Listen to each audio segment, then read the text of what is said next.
எங்களை ஆட்கொண்டவரே, எங்களுக்கு அருள் புரிவு செய்தவரே தேவா, எங்கள் அறிவுக்குள்ளாக நீர் இருந்து செயல்படுகிறீர். நீர் எங்களுக்கு ஆற்றலை அளிக்கின்றீர். எங்கள் உச்சந்தலில் இருந்து உள்ளத்தால் வரையில் உம்முடைய உயிர் ஓட்டம் ஓடிக்கொண்டிருப்பதற்காக ஆண்டவர், இதோ இந்த மக்களை ஆண்டவரே இந்த வேளையிலே நீர் ஆசை வைத்துக் கொண்டிருப்பதற்காக உங்களுக்கு நன்றி. வேறாற்றலும் வேறு சிவா தந்தை மகன் தூயாவியின் பெயராலே நிலையான புகழுக்குரிய தூய்மை எல்லா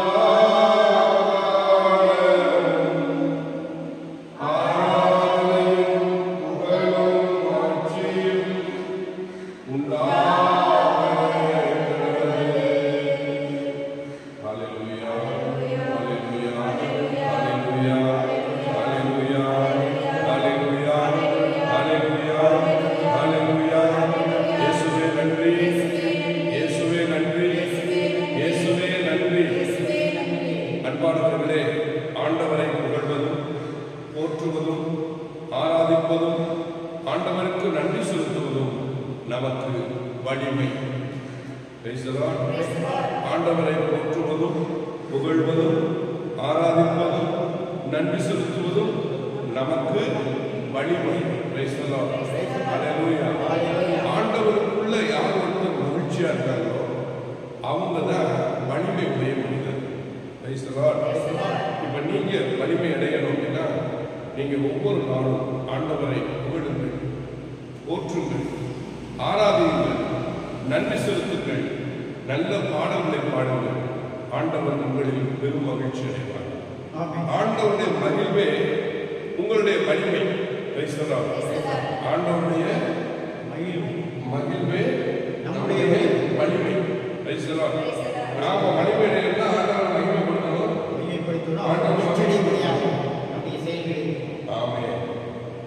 அப்ப இந்த ஆண்டவரை மகிழ்ச்சிப்படுத்தணும் அப்படின்னா என்ன செய்யணும்னா, ஒன்று இறை புகழ்ச்சி செய்யணும். இரண்டாவது என்ன செய்யணும்? நல்ல பாவம் செய்யணும். எவ்வளவு முக்கியமான செய்தி. நல்ல பாவம் செய்யணும். இந்த உலகத்தில் நம்ம மிகப்பெரிய அளவில் தவறுகள் செஞ்சுக்கிட்டே இருக்கும், பலவீனப்பட்டுக்கிட்டே இருக்கும். ஆனா நம்ம உணர்றது நான் என்ன பாவம் செஞ்சேன், உலகத்தில் நடக்காத பாவம், அவங்க செய்யாத செய்யறேன், அதுதான் போக அப்படின்னு சாக்கு போக்கு சொல்லக்கூடிய ஒரு நிலை இந்த உலகம் முழுவதும் இருந்து கொண்டிருக்கிறது. கவலையற்று இருக்கிறது. அதனால நம்ம என்ன செய்யக்கூடாது, அவர்களை போல நம்ம யோசிக்கக்கூடாது. நாம கடவுளுடைய பிள்ளைகள், ஆண்டவருடைய பிள்ளைகள். அதனால ஆண்டவரை மகிழ்ச்சிப்படுத்தும் போது நமக்கு வலிமை வரும். ஆண்டவர் மகிழச் செய்யக்கூடிய காரியம் என்னன்னா நம்ம மனத்தை இயேசு அது சொல்றாங்க, இந்த பூமியில ஒரு பாவி மனம் தரும்னா விண்ணகத்துல பெரும் மகிழ்ச்சி உண்டாகும், புதுவுலகே உண்டாகும், பெரும் மகிழ்ச்சி உண்டாகும் எழுதி. அதனால நீங்கள் இந்த தவ காலத்துல முடிஞ்சளவு எல்லா காலத்திலும் வாய்ப்பு கிடைக்கும் போதுதான், நேரம் கிடைக்கும் போதுதான் ஆண்டவரை புகழ்வோம். இரண்டாவது நாம் செய்ய வேண்டியது நம்முடைய உள்ளத்தில் இருக்கக்கூடிய கரைகளை நீக்குவோம், பாவ மன்னிப்பை பெற்றுக்கொள்வோம், ஆண்டவரிடத்தில் மனத்திற்கு வருவோம். இந்த நேரத்தில் ஆண்டவரை புகழ்ந்து பாடல் பாடுவோம். தந்தையே போற்றி, தந்தையே போற்றி, தந்தையே போற்றி, தந்தையே போற்றி, இயேசுவே போற்றி, இயேசுவே போற்றி, இயேசுவே போற்றி, இயேசுவே போற்றி, ஆவியாரே போற்றி, ஆவியாரே போற்றி, ஆவியாரே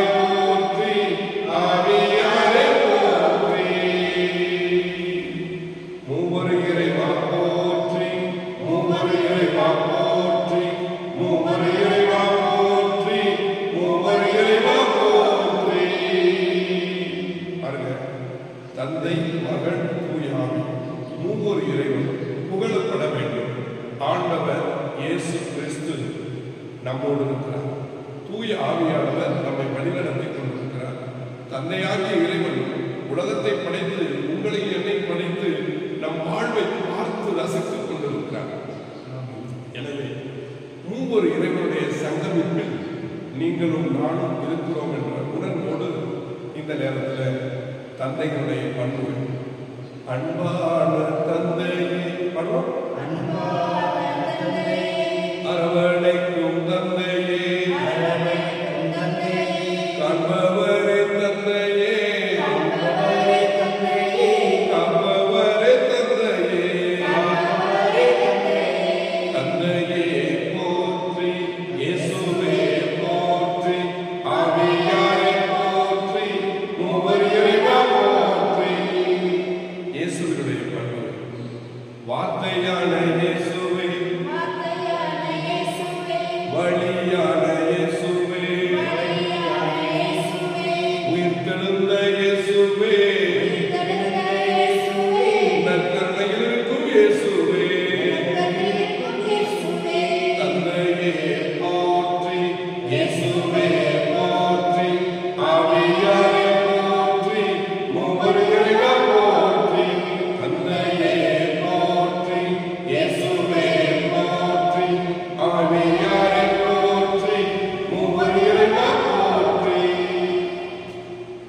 ஆவியானவருடைய பண்புகள் அசைவாரும் ஆவியாரே, அனல் மூட்டும் ஆவியாரே, உண்மை உணர்த்தும் ஆவியாரே, பரிந்துரைக்கும் ஆவியாரே, தந்தையே போற்றி, போற்றி, ஆவியாரே போற்றி, மூவர் இறைவா போற்றி. தந்தையே போற்றி, இயேசுவே போற்றி, ஆவியாரே போற்றி, மூவர் இறைவா போற்றி. கைதட்டி ஆண்டவருக்கு நன்றி சொல்வோம். ஹல்லேலூயா, ஹல்லேலூயா,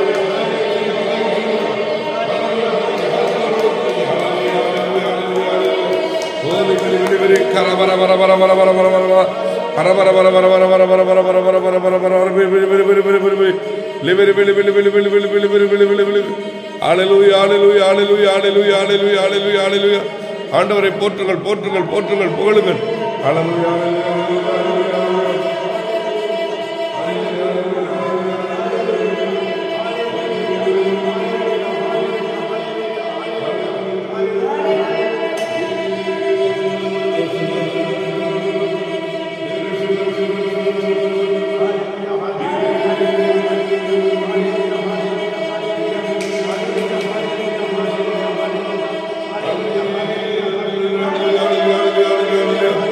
ஹல்லேலூயா, ஹல்லேலூயா, ஹல்லேலூயா.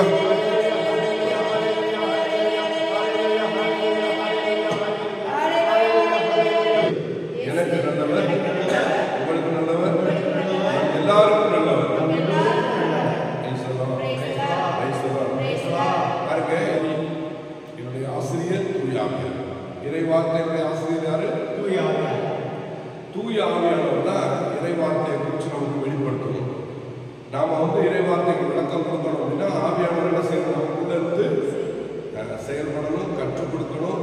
இறைவார்த்தையை நமக்குள்ள இருந்து தூண்டி எடுக்கணும், ஞாபகப்படுத்தணும். இந்த வார்த்தை இந்த இடத்துல இருந்து, இந்த அதிகாரத்துல இருந்து, இந்த வசனத்துல இருந்து தூய ஆவியானவர் சொல்லிக் கொடுத்தா அந்த வார்த்தை மாறாமல் வெளிப்படும். ஒரு ஜெபக்கூடத்துக்கு போயிருந்தேன். அங்கே அருமையான சகோதரர் செய்தி கொடுத்து கொண்டிருந்தார். அவர் சொன்னார், மார்க் எழுதிய நற்செய்தி 55ஆம் அதிகாரம் 22ஆவது வசனத்தை எடுங்கள் அப்படின்னார். அப்படியே சொல்லிட்டு மறுபடியும் போயிட்டார். மத்தேயு எழுதிய நற்செய்தி 15ஆம் அதிகாரம் 12ஆவது வசனத்தை பாருங்கள் அப்படின்ட்டார். திருப்பாடல் 32ல 44 போய் படியுங்கள் அப்படின்னு சொன்னார். திருப்பாடல் 121ல 15ஆவது வசனத்தை போய் படியுங்கள் அப்படின்னு சொன்னார். அன்புக்குரியவர்களே, மிக வேகமாய் வசனங்களை சொல்லிக் கொண்டே இருந்தார். ஆனால் எடுத்து பார்த்த மக்களுக்கு ஒண்ணுமே இல்லை. வசனத்தை காண, அவர் சொல்ற வார்த்தைகளை காண எங்க இருக்குன்னு தெரியலையே என்று குழப்பினார். அன்பானவர்களே, ஓட்டருக்கான நம்ம செய்தி இருக்கக்கூடாது. ஒரு இறை வார்த்தை எடுத்து சொன்னாலும் அந்த வார்த்தையினுடைய பொருளை சுத்தி சுத்தி அந்த வார்த்தைக்குள்ளேயே நாம தியானிக்கும் போதுதான் நீங்களும் நானும் வளர்ச்சி அடைவோம். எனவே அன்புக்குரியவர்களே, போதகர்கள் பின்னாடி ஓடுகிற கூட்டத்திற்கு ஆண்டவர் சொல்லுகிற ஒரு செய்தி, நீ ஒவ்வொரு நாளும் ஒரு இறை வார்த்தையாவது கற்றுக்கொள். அந்த ஒரு இறை வார்த்தையை வாழ்ந்து புனித நிலைக்கு உயர்த்தப்படும். புனிதர்கள் ஒரு இறை வார்த்தையை எடுத்து வாசித்தார்கள், தியானித்தார்கள், அந்த வார்த்தைகளையே நின்று வாழ்ந்தார்கள். அதனால நீங்களும் நானும் இறை வார்த்தையை வாசிக்கணும், தியானிக்கணும். நம்முடைய உள்ளத்தில் தொடப்பட்ட வார்த்தையை மற்றவர்களுக்கு கற்றுக் கொடுக்க வேண்டும். எல்லாரும் பிரசங்கம் பண்றாங்கன்னு நான் படிச்சக்கூடாது, ஏதாவது பகுதி எடுத்து புக்கு அடிக்கக்கூடாது. நாம் உங்களுடைய இறை வார்த்தை வாசிக்கணும், அதை உணரணும். அந்த வார்த்தை நம்மளுடைய உள்ளத்தில் ஒரு ஆழமான கருத்துக்களை கொடுத்தது என்றால் அந்த கொடுக்கப்பட்ட அந்த வார்த்தையுடைய செய்தியை மக்களுக்கு வெளிப்படுத்த வேண்டும். இதுதான் ஆண்டவருடைய நற்செய்தி பணியில நாம் செய்ய வேண்டிய காரியம். வாசிங்க. மத்தேயு எழுதிய நற்செய்தி அதிகாரம் 11 இறை திருவசனங்கள் 28-29. மேலும் அவர், பெரும் சுமை சுமந்து சோர்ந்திருப்பவர்களே, எல்லாரும் என்னிடம் வாருங்கள், நான் உங்களுக்கு இளைப்பாறுதல் தருவேன். நான் கனிவும் மனத்தாழ்மையும் உடையவன். ஆகவே என் நுகத்தை உங்கள் மேல் ஏற்றுக்கொண்டு என்னிடம் கற்றுக்கொள்ளுங்கள்.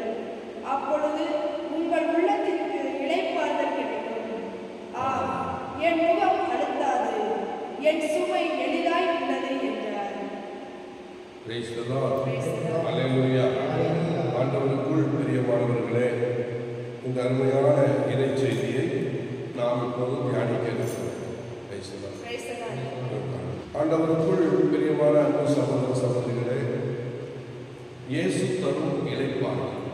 இந்த உலகத்துல எத்தனையோ பேர் நான் உன்னை வாழ வச்சிடுறேன், நான் உன்னை யானையாக்கிறேன், நான் உன்னை குதிரையாக்கிறேன், நான் உன்னை ஊர்ல பெரிய ஆளாக்கிறேன் அப்படின்னு சொல்லக்கூடிய ஆட்கள் எல்லாம் நம்ம உண்டு. அப்படி பேசக்கூடிய பேச்சு திறமை உடைய மனிதர்களை பின்பற்றிய எத்தனையோ மக்கள் வணிக வரி போய் கொண்டிருக்கிறார்கள். நான் யானையாக்கிறேன், குதிரையாக்கிறேன் அப்படின்னு சொல்லக்கூடிய ஆட்கள் நிறைய பேர் உண்டு. ஆனால் நம்முடைய ஆண்டவர் இயேசு நமக்கு நான் உங்களுக்கு ஆறுதல் தருகிறேன் என்று சொல்கிறார். ஆண்டவர் இயேசுவிடத்தில் வருகிறவர்களுக்கு இளைப்பாறுதல் கிடைக்கும். எவ்வளவு பெரிய பிரச்சனை இருந்தாலும், எவ்வளவு பெரிய போராட்டங்கள் இருந்தாலும் வாழ்க்கையில இயேசுவிடத்தில் வந்துவிட்டால் அவர்கள் வாழ்க்கை ஒளிமயமாக மாறும். சோதனை காலத்தில் சோதனையை ஜெயிப்பதற்கு தேவையான அருளையும் ஆண்டவர் வழங்குவார். எனவே அன்புக்குரியவர்களே, ஆண்டவர் சொல்றாரு, பெரும் சுமை சுமந்து சோர்ந்திருப்பவர்களே எல்லோரும் என்னிடம் வாருங்கள். அப்படின்னா என்ன அர்த்தம்? இன்னைக்கு வாழ்க்கையில கஷ்டமா இருக்கு, கடன் தொல்லையா இருக்கு, வாழ வேண்டிய வாழ்க்கையில நம்மள மனுஷன் கைவிட்டான், எனக்குன்னு யாருமே இல்லை, நான் எங்க போவேன் என்ற கேள்விகளோடு ஒரு கூட்ட மக்கள் அழைத்து கொண்டிருக்கிறார்கள். அவர்களை பார்த்து ஆண்டவர் சொல்கிறார், உனக்கு யாரும் வாழ்வு கொடுக்க முடியாது, உனக்கு யாரும் ஆறுதல் கொடுக்க முடியாது, உனக்கு வாழ்வு தருவேன் என்று சொல்லுகிறவர்கள் வாழ்வு கொடுக்க முடியாதவர்கள், அவர்கள் பலவீனம் உள்ளவர்கள். எனவே மனிதரை நம்பி ஓட வேண்டாம். ஆண்டவர் சொல்லுகிறார், நீ என்னிடத்திலே வா, என்னிடத்தில் வந்து அமர்ந்து கொள், நான் உனக்கு இளைப்பாறுதல் தருவேன் என்று ஆண்டவர் இயேசு அழைக்கிறார். அன்பானவர்களே, ஆண்டவருடைய பாதத்தில் வந்து அமர்ந்து நற்கருணை பிரசன்னத்தில் ஜெபித்த எத்தனையோ பேர் ஆவியின் மரங்கள் பெற்றவர்களாக, கொடைகளை பெற்றவர்களாக, வல்லமையாய் கனிவாழ்வு வாழக்கூடியவர்களாக இருக்கிறார்கள். உடல் சார்ந்த, உள்ளம் சார்ந்த, உணர்ச்சிகள் சார்ந்த எல்லா பிரச்சனைகளும் ஆண்டவர் விடுதலை கொடுப்பார். அது எப்படி கொடுப்பார் அப்படின்னு கேள்வி இருப்பதை விட நீங்க ஆண்டவனத்தில் வந்து பாருங்கள். ஒரு நாள் நத்தனியலை பிலிப்பு போய் கூப்பிடுறார், வாங்க நான் இயேசு கிறிஸ்து மீட்பர், நாங்கள் இறைவாக்கினர் நூலில் சொல்லப்பட்டவரை கண்டுகொண்டோம். எனவே நீங்க வந்து பாருங்க, வாங்க கூப்பிடுறார். பிலிப்பு வந்து நத்தனியலை கூப்பிடுறார். வாங்க, இறைவாக்கினர்கள் கூறிய மனிதரை நாங்கள் கண்டுகொண்டோம்னு சொல்றாங்க. உடனே அவர் சொல்றாரு, நாசரேத்திலிருந்து ஏதாவது நல்லது வருமா என்று கேட்ட உடனே அவர் சொல்றாரு, வந்து பாருங்க அப்படின்னு சொல்றாரு. அதே மாதிரி அவர் புறப்பட்டு வர்றாரு, இயேசுவை சந்திக்கிறாரு. இயேசுதான் மீட்பர் என்பதை நத்தனியேல் கண்டுகொண்டார். அதுபோல இன்னைக்கு ஆண்டவர் இயேசுவிடத்துல வந்து பாருங்க, வந்து அமர்ந்து பாருங்க. அப்போது உங்களுக்கு தெரியும் நீங்க மீட்புக்குள் நடத்தப்படுகிறீர்கள் என்பதை நீங்கள் கண்டுபிடிப்பீர்கள். இந்த ஆறுதலை ஆண்டவர் உங்களுக்கு கொடுத்து விடுவார். அது மட்டும் இல்லை, சொல்றார், நான் உங்களுக்கு இளைப்பாறுதல் தருவேன் என்று சொல்கிறார். திருப்பாடல்ல 23 2வது வசனத்துல சொல்லப்பட்டது, பசும்புல் வெளி மீது என்னை அவர் இளைப்பாற செய்வார், அமைதியான நீர்நிலைகளுக்கு என்னை அழைத்து செல்வார் அப்படின்னு இயேசு கிறிஸ்து இந்த பூமிக்கு வர்றதுக்கு முன்னாடியே தாவீது அரசர் இந்த வாக்குறுதியை கொடுத்தார். கடவுளை நம்பி ஓடுகிற மனிதன், கடவுளை நம்பி வாழ்கிற மனிதன், கடவுளை தேடி வருகிற மகளே உனக்குனோ அந்த இடத்துக்கு உன்னை கூட்டி செல்வார். ஏன்னா ஆண்டவர் உன்னை குறித்து அக்கறையாக இருக்கிறார் அப்படின்னு தாவீது பாடுறார். அதைத்தான் நான் இங்க பார்க்கிறேன். அடுத்து நம்ம தேடி போனோம்ல, அந்த இயேசு யாரு அப்படின்னா, அவர் கோபக்காரவர், எரிச்சல் உள்ளவர், அவர் ஒரு சண்டைக்காரர், அவர் கொலை பண்ணிவர், அவர் கொண்டு விடுவார். அவர் எப்படிப்பட்டவர் தெரியுமா அப்படின்னு யோசிக்க வேண்டாம். ஆண்டவர் இயேசு யார் அப்படின்னா, அவரே சொல்றார், நான் கனிவும் மனத்தாழ்மையும் உடையவன் என்று சொல்கிறார். இயேசுடைய 2 பண்புகள், கனிவும் மனத்தாழ்மையும் உடையவர் தான் இந்த ஆண்டவராய் இயேசு.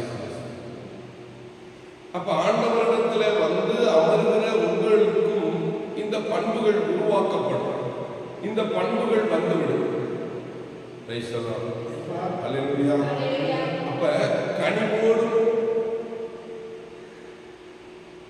மனத்தாழ்மையோடும் வாழ வேண்டும் என்று விரும்புகிறவர் வேற எந்த தியானத்துக்கும் போவேனா, நற்கருணை ஆண்டவரிடத்திலிருந்து அமர்ந்து தியானம் செய்தால் போதும். இந்த நற்கருணை ஆண்டவரிடத்தில் தியானம் செய்வதற்கு எங்க போகணும்? கத்தோலிக்க திருச்சபையில் நடக்கக்கூடிய தியான இல்லத்தில் போய் நுழையணும். எங்கேயோ ஒரு ஜெபக்கூட்டம் நடத்துறாங்க, அங்க போய் நான் கடவுளுடைய வல்லமையை பெற போறேன். எது வல்லமை? ஆண்டவரிடமிருந்து வரக்கூடிய கனிவும் மனத்தாழ்மை தான் வல்லமை. இந்த கனிவும் மனத்தாழ்மை எங்க கிடைக்கும்? நற்கருணையில தான் கிடைக்கும். இந்த நற்கருணை பிரசன்னம் தியான இல்லங்கள்ல வைக்கப்பட்டிருக்கிறது.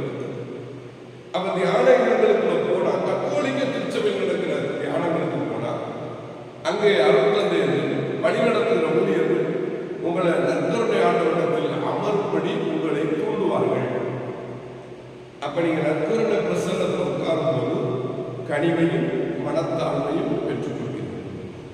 அடுத்தது, ஆகவே என்ன பிரச்சனையா இருந்தாலும் சரி, நீங்க என்ன காரியத்தை செஞ்சாலும் சரி, ஆண்டவர் சொல்றாரு, நுகத்தை உங்கள் மேல் ஏற்றுக்கொண்டு, உங்கள் என்ன? உங்க குடும்பத்தை குறிக்கும், உங்க சமுதாயத்தை குறிக்கும். அப்ப சமுதாயமாக, ஒரு குழுவாக, ஒரு அன்பிய கூட்டமாக அல்லது ஒரு குடும்பமாக நீங்க கூடி வர வேண்டும் தியானங்களுக்கு. அதுதான் சொல்றாங்க. அப்படி என் நுகத்தை உங்கள் மேல் ஏற்றுக்கொண்டு என்னிடம் கற்றுக்கொள்ளுங்கள். என் நுகத்தை உங்கள் மேல் ஏற்றுக்கொண்டு, நுகம்னா என்ன? பயிற்சிகள். இது கொஞ்சம் என்ன செய்யும்? கொஞ்சம் சுமையா தான் தியானத்துக்கு போனோம்னா தியானத்துக்கு பணம் கட்டணும். தியானத்தில் போய் 3 நாள் தங்கணும். வேலை எல்லாம் விட்டுட்டு வேற வேலை இல்லை, இப்படியெல்லாம் யோசிக்க தோணும். இதுதான் நுகம். இந்த நுகத்தை எல்லாம் நீங்க ஏற்றுக்கணும். ஆண்டவருக்காக சில காரியங்களை நீங்க விட்டு கொடுத்து போகணும். பணத்தை விட்டு கொடுக்கணும், பொருளை விட்டு கொடுக்கணும், நேரத்தை விட்டு கொடுக்கணும், வேலை செய்யறதை விட்டு கொடுக்கணும். சரிங்களா? அப்ப இந்த நுகத்தை உங்கள் மேல் ஏற்றுக்கொண்டு என்னிடம் கற்றுக்கொள்ளுங்கள் அப்படின்னு நான் சொல்றேன். அப்ப வேலையை விட்டுவா, நீ உன்னுடைய பொருளாதாரத்தை செலவு பண்ணி ஆண்டு உட்கார். இப்படியெல்லாம் நீ செஞ்சீங்கன்னா என்னிடம் கற்றுக்கொள்ள முடியும் அப்படின்னு நான் சொல்றேன். அடுத்து, அப்பொழுது உங்கள் உள்ளத்திற்கு இளைப்பாறுதல் கிடைக்கும். உள்ளத்துக்கு இளைப்பாறுதல் எப்போ கிடைக்கும்? உங்களை விட்டு கொடுக்கும் போது தான். இன்னைக்கு எடுத்துக்கிட்டீங்கன்னா இயேசுவின் சீடர்களை இருவராக ஆண்டவர் வீடுகளை சந்திக்க, மக்களை சந்திக்க அனுப்பி வைக்கிறார். அப்படி அனுப்பும்போது சீடர்கள் நல்லபடியா போயிட்டு படிச்சுட்டு வர்றாங்க. அப்ப அவங்களுக்கு ஒரு பயிற்சி கொடுக்குறாரு. நீ எந்த வீட்டுக்கு போனாலும் அந்த வீட்டுக்கு அமைதியை நீ வாழ்க்கை. நீ போன வீட்டில் உன்னை ஏற்றுக்கொள்ளலை அப்படின்னா நீ அங்கிருந்து வெளியே வரும்போது உன்னுடைய காலடி தூசியை தட்டி விட்டுடுவா அப்படின்னா. அதுக்கு இடையில என்ன சொல்லுவார் அப்படின்னா, நீ போ, தங்க வேண்டிய வீட்டில் நீ தங்கி அவர்கள் கொடுப்பதை உண்டு நீ அவர்களுக்கு ஆசை வாழ்த்து. நீ வாழ்த்து கூறக்கூடிய ஆசீர்வாதத்துக்கு உரிய மனிதன் அந்த வீட்டில் இருந்தா நீ வாழ்த்துக்குரிய ஆசீர்வாதம் அவரிடத்தில் தங்கும். இல்லைன்னா என்ன செய்யும்? பின்னாடியே வந்தோம் அப்படின்னு செய்தது சொல்லுங்க. ஆக நாம கடவுளுடைய வார்த்தையை அறிவிக்கும் போது, கடவுளுடைய செய்தியை மக்களுக்கு சொல்லும் போது அதை ஏற்றுக்கொள்றாங்க ஏற்றுக்கொள்ளல அதை பத்தி நம்ம யோசிக்கிறத விட, நாம பாத்திரத்தை போய் பார்க்கறத விட இந்த பாத்திரத்துக்கு உரியவர் அந்த பாத்திரத்தை பார்த்துக் கொள்வார். ஆனால் நீங்கள் விதைக்க வேண்டிய இடத்தில் விதைத்த விதையை விதையுங்கள். நல்ல விதைகள் 100 மடங்கு விளைச்சலை கொடுக்கும். ஆகவே அன்புக்குரியவர்களே, ஆண்டவருடைய முகம் இன்னைக்கு நற்செய்தி படிக்க போங்க அப்படின்னு சொன்னா நிறைய பேருக்கு கசப்பா இருக்கு, வருத்தமா இருக்கு. பிள்ளை முடி விட்டுட்டு போக முடியுமா? வேற பிள்ளைகளை விட்டுட்டு போக முடியுமா? வீட்டு வேலையை விட்டுட்டு போக முடியுமா? உத்தியோகத்தை விட்டுட்டு போக முடியுமா? காசு செலவு பண்ணி போக முடியுமா? பசுபூரம் போக முடியுமா? சாக்கு போக்கு சொல்லிக்கிட்டே இருக்கு. இதுதாங்க நுகம். இந்த நுகத்தை உங்கள் மேல் ஏற்றுக்கொள்ளுங்கள். ஆண்டவருக்காக நீ என்ன செஞ்ச? எதை விட்டு கொடுத்த? அப்ப விட்டு கொடுங்க. விட்டு கொடுத்து ஆண்டவரிடத்தில் உட்காருங்க. அவர் உங்களுக்கு இளைப்பாறுதல் தருவார். உங்களை நிறைவாய் வழிநடத்தி ஆசீர்வதிப்பார். ஆண்டவர் சொல்லுகிறாரு, என் ஊழியர் என்பவனுக்கு நீ ஒரு டம்ளர் தண்ணீர் கொடுத்தாலும் அதுக்குரிய கைமாறு பெறாமல் போக மாட்டாய் என்று சொல்லியிருக்கிறார். உங்களிடத்தில் வருபவர்கள் இச்சின்னஞ்சிறிய ஒருவர் என்னுடையவர் என்று நீ கண்டால் நீ அவர்களுக்கு செய்வதெல்லாம் எனக்கே செய்தாய் என்று சொல்ல ஆண்டவர் இதோ உங்கள் மத்தியில் இருக்கிறார். இந்த நேரத்தில் உங்களை ஆசீர்வதிக்கிறார். உங்களுக்கு எல்லா நன்மையையும் அருள்வார். Praise the Lord. Praise the Lord. Hallelujah. அன்புள்ள தந்தையே, இந்த நாளுக்காக உமக்கு நன்றி செலுத்துகிறேன் தகப்பனே. அப்பா, இங்கு இருக்கக்கூடிய ஒவ்வொருவர் மீதும் உடைய அன்பு கரம் இருப்பதற்காக நன்றி செலுத்துகிறேன் தகப்பனே. அப்பா, எங்கு இருவர் மூவர் என் பேரால் இருக்கிறார்களோ அவர்கள் மத்தியில் நான் எப்பேன் நன்றி செலுத்த தந்தையே. அப்பா தந்தையே, இந்த ஊரில் உள்ள ஒவ்வொரு குடும்பங்களை உடைய கருத்தில் ஒப்பு கொடுக்கிற தகப்பனே, ஆசீர்வதியும் தகப்பனே. அப்பா, கடலுக்கு போகக்கூடிய தொழிலாளர்கள் அனைவரையும் உடைய கருத்தில் ஒப்பு கொடுக்கிறார்கள். அப்பா, கடல் தொழில் நல்லபடியாக நடந்து அவர்களுடைய முன்னேற்றத்துக்கு ஒரு வழியாக ஆக்கியது மாட்டவரே தகப்பனே. அவர்கள் செய்கிற தொழிலில் நீங்க கூட இருந்து வெற்றி கொடுக்க தகப்பனே. அப்பா, இங்கு உள்ள ஒவ்வொரு பிள்ளைகள் மீது நீங்க கூட இருப்பதற்காக நன்றி செலுத்துகிறார்களே. அப்பா,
பிதாவுக்கும் சுதனுக்கும் தூய ஆவியாருக்கும் ஆட்சி உண்டாவதாக. தொடக்கத்தில் இருந்தது போல இப்பொழுது எப்பொழுதும் இருப்பதாக. ஆமென். நிலையான புகழுக்குரிய தூய்மையின் நற்கருணைக்கு எல்லா ஆராதனையும் புகழும் ஆட்சியும் உண்டாவதாக. பிதா சுதன் பரிசுத்த ஆவியின் பெயராலே. இயேசுவுக்கே புகழ்.